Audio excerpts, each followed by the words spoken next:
Sabarimala season വരുന്നു. ഇവിടെ ഹിന്ദുക്കളുടെ മേൽ കുതിര കയറിക്കൊണ്ടിരിക്കുന്ന എല്ലാ ആൾക്കാരും ഇവിടെ എരുമേലിയിൽ വന്ന് പേട്ട തുള്ളുന്ന ഭക്തർ അവിടെ എരുമേലിയിൽ വാവരുടെ പള്ളിയിൽ കയറി തൊഴുന്നു. വാവരും അയ്യപ്പനുമായിട്ട് യാതൊരു ബന്ധവുമില്ല.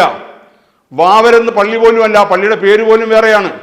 അപ്പോൾ വാവര പള്ളിയും അയ്യപ്പനുമായിട്ടോ ശബരിമലയുമായിട്ടോ യാതൊരു ബന്ധവുമില്ല. വാവുരൻ എന്ന് പറയുന്ന ഒരു ശിവഭൂതമാണ്. നിങ്ങൾ ശബരിമലയിൽ 18-ാം പടിക്ക് താഴെ കർപ്പായിയുണ്ട്, കർപ്പായിയമ്മയുണ്ട്, കറുപ്പസ്വാമിയുണ്ട്, കടുത്തസ്വാമിയുണ്ട്, വലിയ കടുത്തയുണ്ട്, ചെറിയ കടുത്തയുണ്ട്, അങ്ങനെ ഒരുപാട് ശിവഭൂതങ്ങളുണ്ട്.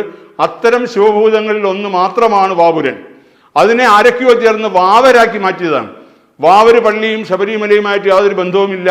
അതുപോലെ ആ ശബരിമലയിലെ 18-ാം പടിക്ക് താഴെയുള്ള വാവര് സ്ഥാനത്തും ആ സ്ഥാനവും ശബരിമലയുമായിട്ടും യാതൊരു ബന്ധവുമില്ല. അവിടെ ബാക്കി ശബരിമലയിലെ എല്ലാ സ്ഥലങ്ങളിലും ദേവസ്വം ബോർഡ് കാണിക്ക വഞ്ചി കൊണ്ട് വെച്ചിട്ടുണ്ട്.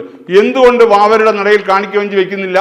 അപ്പൊ അവിടെ വരുന്ന വരുമാനം അവർക്കും മറ്റു വരുമാനങ്ങൾ എന്തിന് മേൽശാന്തിമാരുടെയും അല്ലെങ്കിൽ തന്ത്രിയുടെയും മുറിയുടെ മുന്നിൽ പോലും ദേവസ്വം ബോർഡ് കാണിക്ക കൊണ്ടുവച്ചിട്ടുണ്ട്.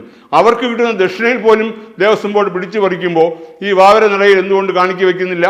അപ്പോൾ അയ്യപ്പന്മാർ ശ്രദ്ധിക്കേണ്ടത് എരുമേലി പോവുക, അവിടെ ചെറിയ അമ്പലത്തിൽ തൊഴുക, വലിയ അമ്പലത്തിൽ തൊഴുക, അവിടുന്ന് പേട്ട തുള്ളുക, നേരെ ശബരിമലയിലേക്ക് പോവുക.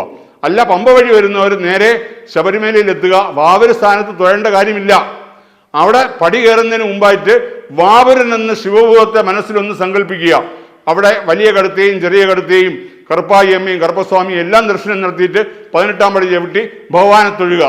അതാണ് പ്രധാനം. അത് കഴിഞ്ഞാൽ മാളികപ്പുറത്ത് പോയി അവിടെയും അമ്മയും തൊഴുത് ഉപദേവ്യങ്ങളും തൊഴുത് മടങ്ങുക. അല്ലാതെ വാവര് നടയിൽ പോകരുത്. അത് ഗുണമല്ല, ദോഷമാണ് സംഭവിക്കുക. എല്ലാ അയ്യപ്പന്മാരും ശ്രദ്ധിക്കുക. എരുമേലിയിൽ വാവര് പള്ളിയിൽ കയറരുത്, ശബരിമലയിലെ വാവര് നടയിലും പോകരുത്. സ്വാമി ശരണം.